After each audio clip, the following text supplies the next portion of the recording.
Madaling araw akong natutulog pero bakit maaga akong nagigising at energetic ako kinaumagahan? Guys, alam nyo ba, yung pinaka-secret dyan is yung vitamins na tinitake ko. Yeah, so yung tinitake ko talaga ng vitamins. Wala naman akong ibang vitamins na tinitake before kasi more on glutathione talaga ako, yung mga ginkgo biloba. Yun lang talaga yung tinitake ko. Pero aside from that, is nagtitake talaga ako ng ganito. So ito siya is ascorbic acid to siya. Alam niyo naman yung ascorbic acid, di ba? So vitamin C yan siya. So nag-help kasi yan siya para maging energetic ka, like hindi ka pagod buong mag-araw or buong maghapon, na-prevent niya yon. And also nagbo-boost siya ng immune system natin.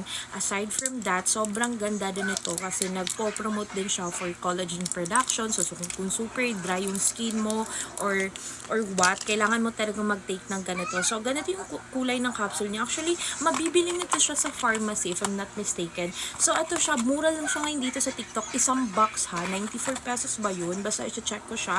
And sa isang boxes, of course, tatlong ganito na yung laman niya. Parang tatlong stub. 30 capsule na yung laman. Ayan.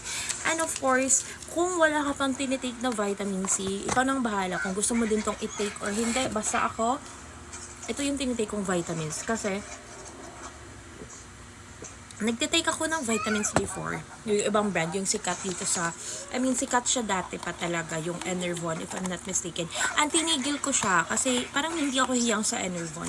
So, ito lang muna yung tinitake ko. But of course, pwede kayong mag-choose kung ano yung gusto nyong vitamins. But for me, ito yung tinitake ko currently. And effective siya sa akin. So, ikaw, if hindi to effective sa'yo, then that's for you. Kung effective naman to sa'yo, then go.